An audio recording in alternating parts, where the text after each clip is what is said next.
Hi, welcome to the Komen 2020 Virtual Metastatic Breast Cancer Impact Series.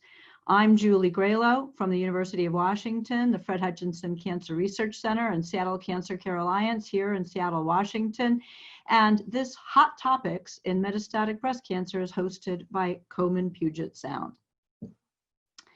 Let's start with the first hot topic. Breast cancer is not one size fits all. We're increasingly learning that the genes and the proteins that are involved in the progression of cancer are different for virtually every breast cancer when we look hard enough. So changes in genes occur either due to our inheritance or due to external exposures, internal exposures, and all of those changes in the genes lead to cancer. A normal cell becomes a cell that can divide and spread. And what you're seeing here is a heat map of genomic profiling, and it's showing a bunch of different breast cancers, and it's looking at a bunch of different genes. If you see red, those genes are turned up compared to normal cells, and you can see patterns here. We see maybe 4 or 5 different patterns that are showing up in these breast cancers, and those relate to the different prognostic categories of breast cancer, the luminal A, luminal B, HER2, basal type of categories. And even within those categories, you can see that they're not all the same.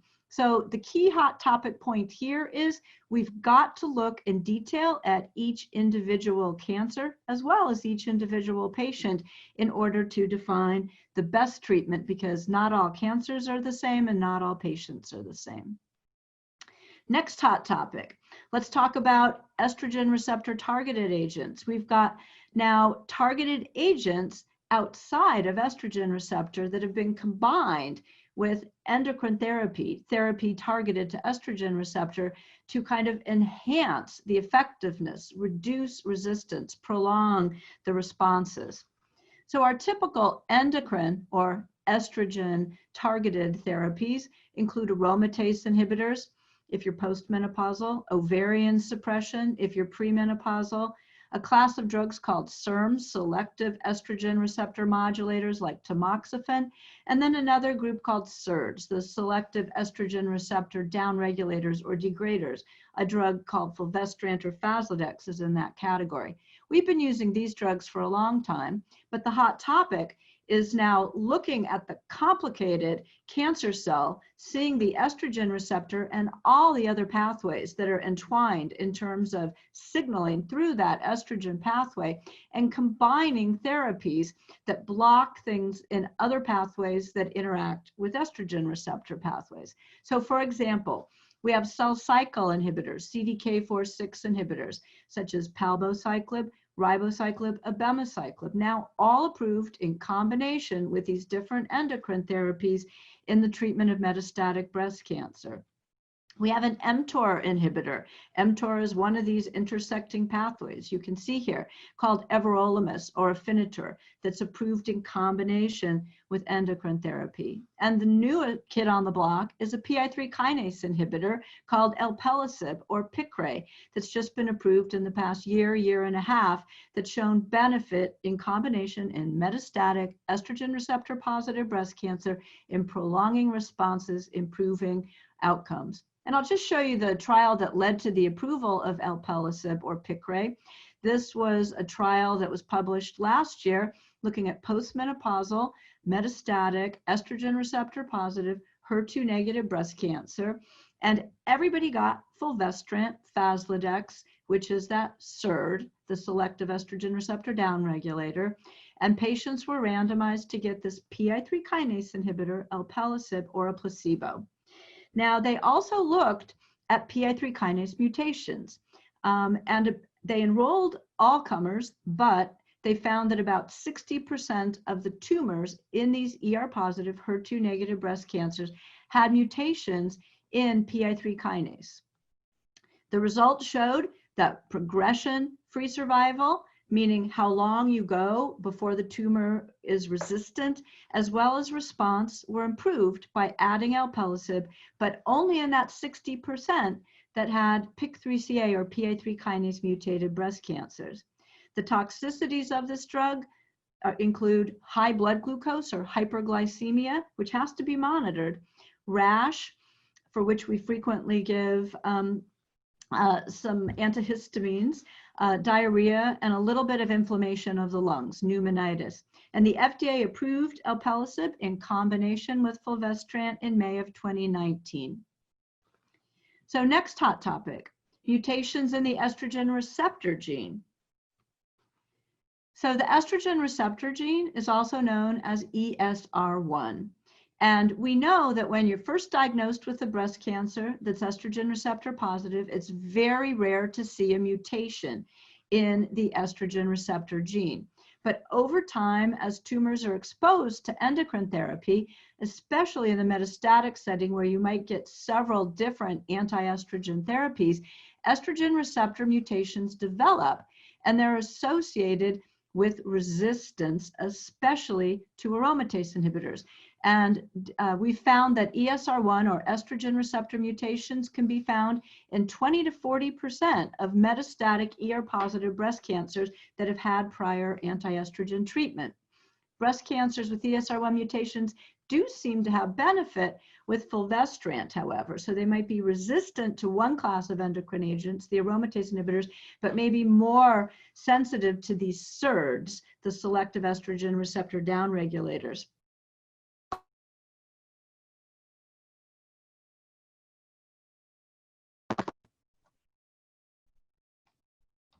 Sorry about that. I had a little glitch in my progression. So we do have just fulvestrant is the only SERD that's currently FDA approved, and it's intramuscular. It's 2 big shots that have to be given every month. So we're looking at more convenient ways of using drugs in this class, and you'll be happy to know that after lots of years of work on developing oral selective estrogen receptor downregulators, so we don't have to give these big shots, we had 2 presentations at the American Society of Clinical Oncology meeting this past June of oral versions, essentially, of fulvestrant or Faslodex that appear to have early clinical activity, and in particular, activity in tumors that have developed these estrogen receptor mutations. So this is great news for estrogen receptor positive metastatic breast cancer. Here's another hot topic, new drugs targeting HER2. We now have 7 different FDA approved drugs that target HER2. One of the newest to be approved is a drug called Trastuzumab deruxtecan, or Enhertu, and it is an antibody drug conjugate. So we've got essentially a HER2 antibody on one end, a little linker, and then we have chemo attached to that antibody. In the case of Trastuzumab deruxtecan, it's a topoisomerase 1 category of chemotherapy called DXd. So a cool way to try to deliver chemotherapy directly inside the tumor cell as opposed to just generally throughout the blood. So there was a trial, a phase 2 trial called the DESTINY-Breast01 trial that took a look at activity of this drug in patients who had already had prior HER2 therapies. So patients had to have already had TDM1 or Kadcyla, which is another HER2 antibody drug conjugate. All of them had had prior Herceptin, and 2/3 of them had had prior pertuzumab or Perjeta. So several prior HER2 drugs. Everybody in this phase 2 trial got Trastuzumab deruxtecan. And what you see here, I'm going to show a few of these slides that show the results just to give you a sense of the benefit. What you see here is what's called a waterfall plot. And if the lines are going up, that means that the best response was progression. So that's not good, but you only see a couple of lines going up in this curve. The majority of the lines are all going down, many of them very strongly to a complete response. So this is showing the best change in tumor size, and virtually everyone in this study had at least some response, many of them very profound responses. So the most common side effect of this drug is some nausea, fatigue, hair loss, low white blood count. And there's a very rare but serious side effect that we have to look out for called interstitial lung disease, inflammation in the lung. And we've also seen that we might have some activity in, as opposed to these very strong HER2 overexpressors, maybe some that have a more intermediate or lower level of HER2 expression, which is very interesting. And in December of 2019, we saw that patients, the FDA approval for patients with metastatic HER2 positive breast cancer who had had at least 2 prior HER2 therapies. So this drug is now FDA approved and available for use.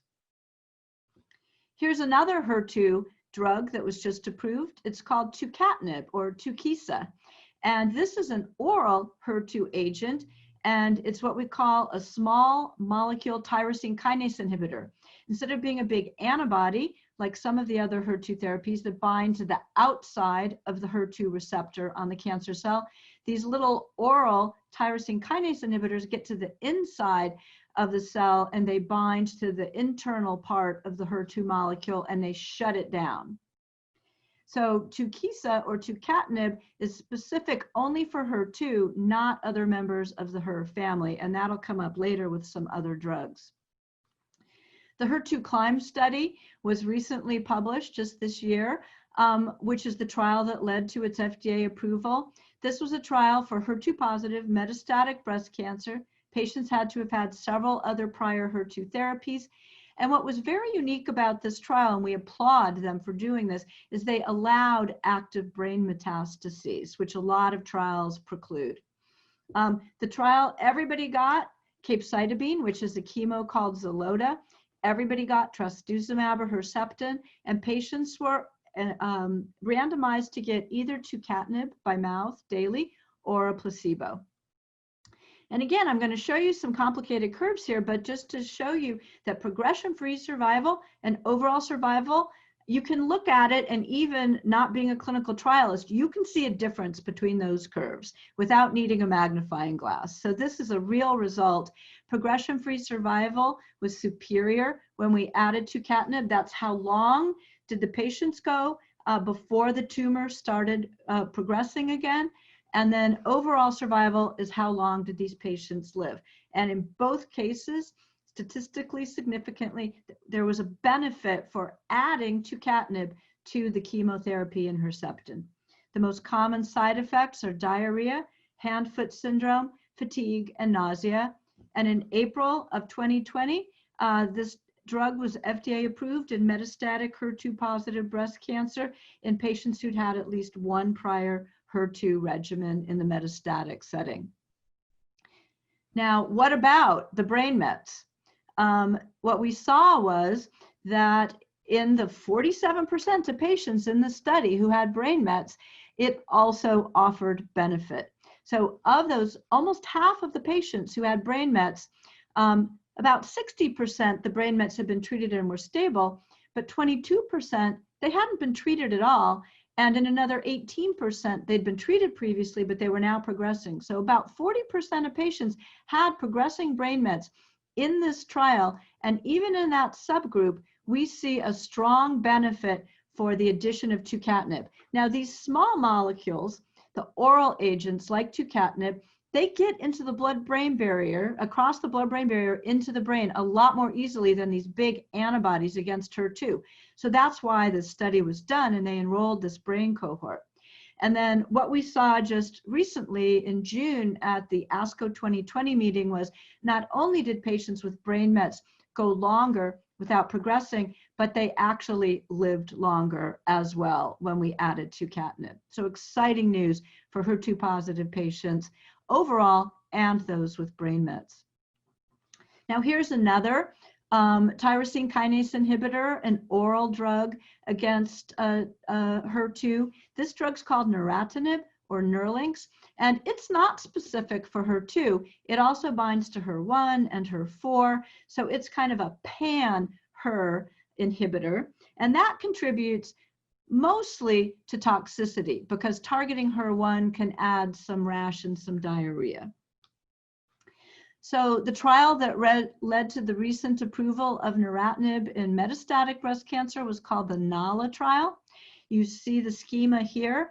Everybody in this trial got capecitabine or Xeloda, the chemotherapy agent. Half the patients got lapatinib or Tykerb, which is another older oral HER2 agent, and half the patients got neratinib, again, the newer oral pan-HER tyrosine kinase inhibitor.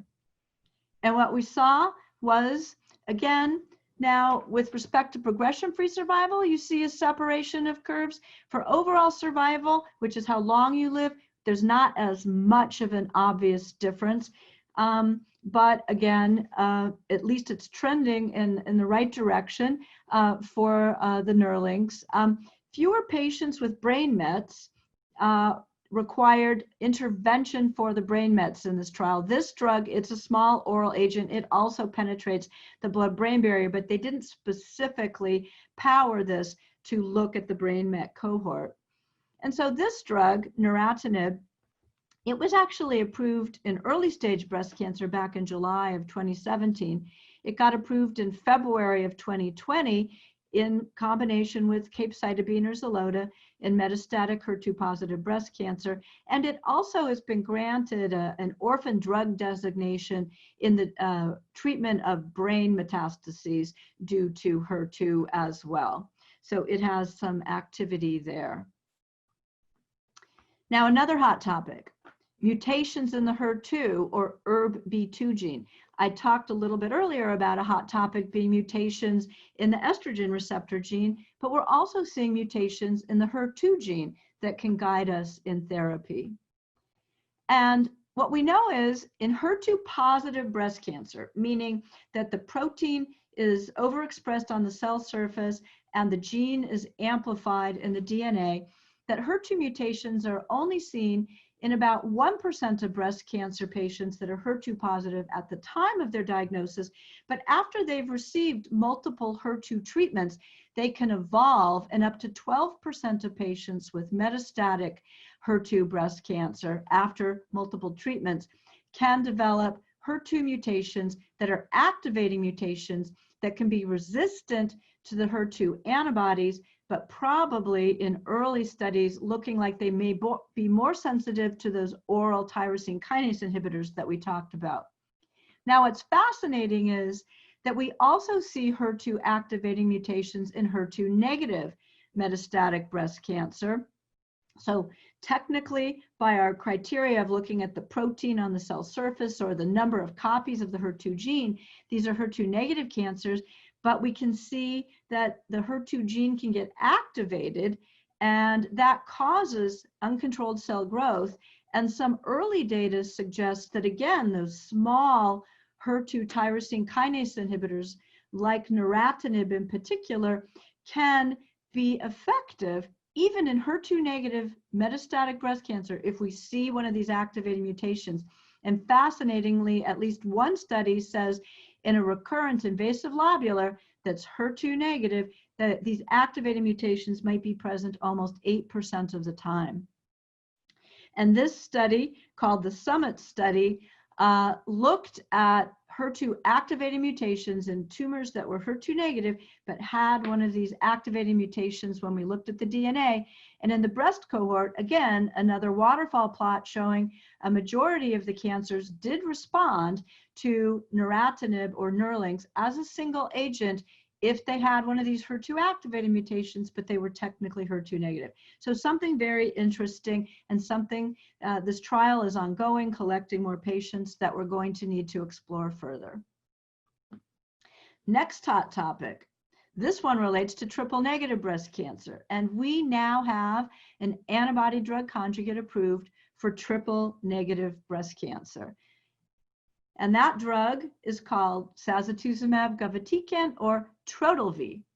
So again, much like that trastuzumab deruxtecan and HER2 that we talked about for HER2 breast cancer, this is an antibody that now this time it's targeted to something called TROP2. And TROP2 is overexpressed on the majority of triple negative breast cancers. Interestingly, also overexpressed on estrogen receptor positive breast cancers, and other kinds of cancers besides breast cancer.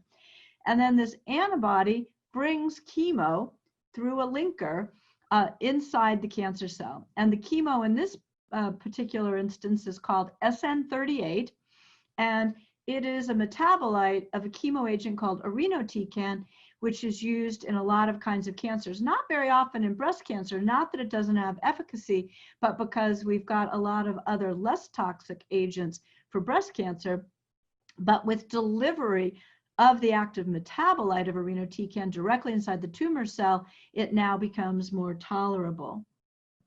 So this drug was given preliminary approval by the FDA based on another phase 2 study. It was 110 patients that had had at least 2 prior chemo agents for triple negative metastatic breast cancer.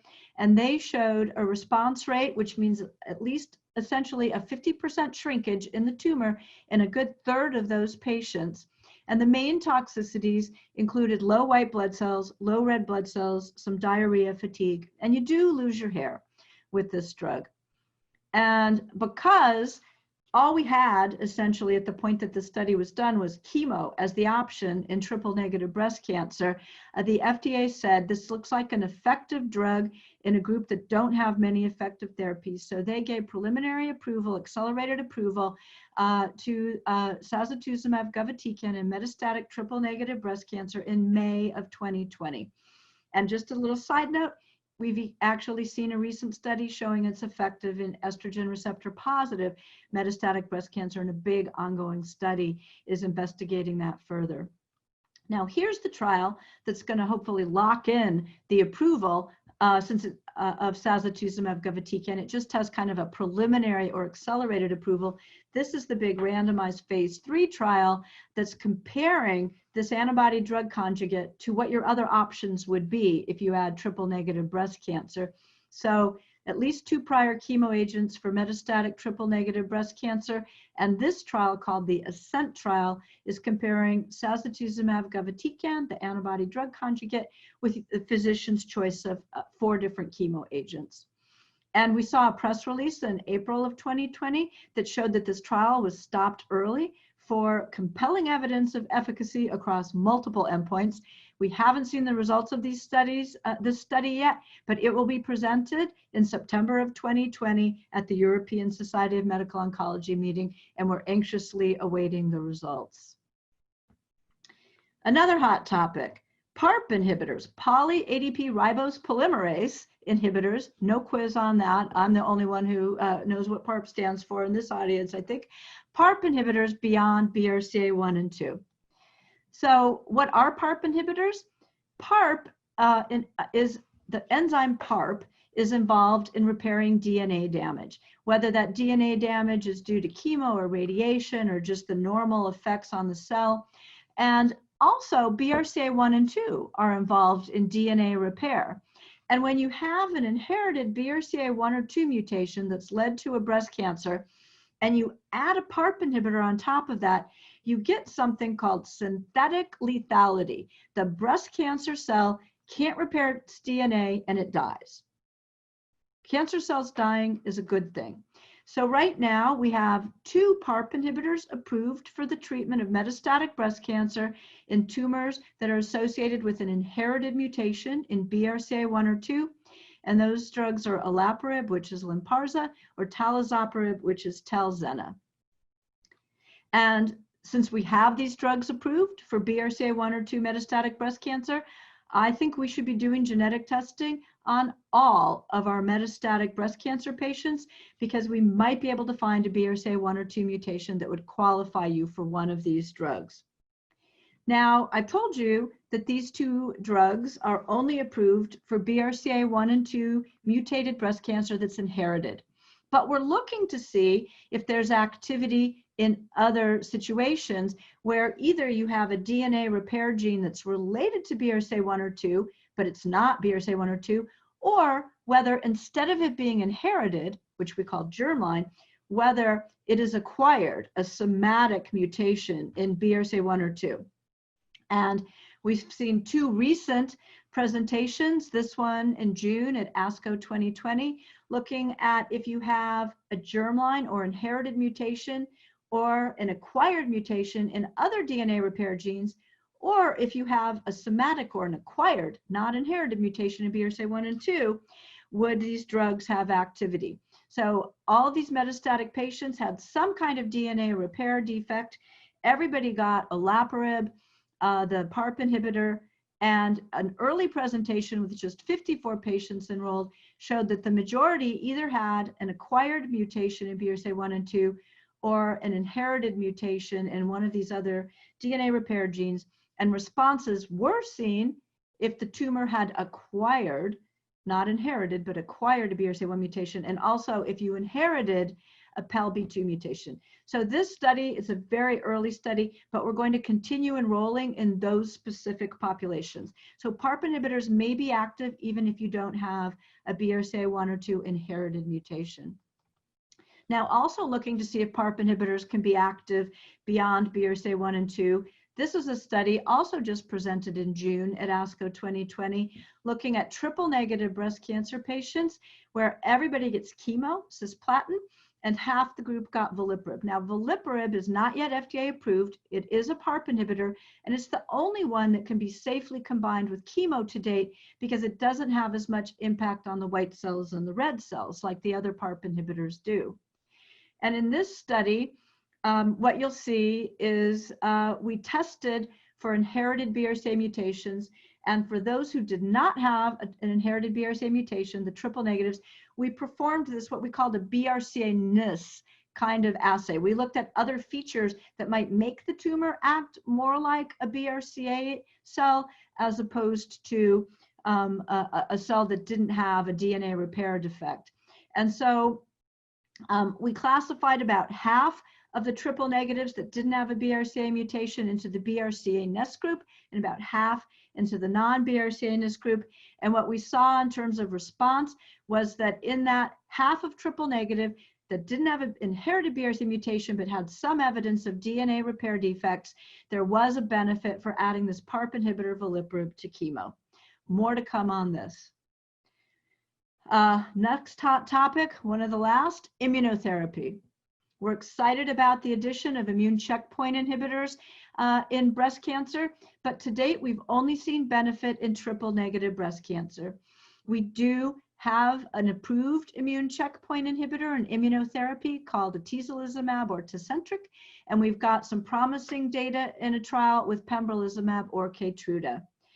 Side effects of these immune checkpoint inhibitors, all my patients want to get immunotherapy, but when you unleash the immune system to try to attack the tumor cell, it also can attack all your normal tissues. And so we can see toxicities to almost all our organs.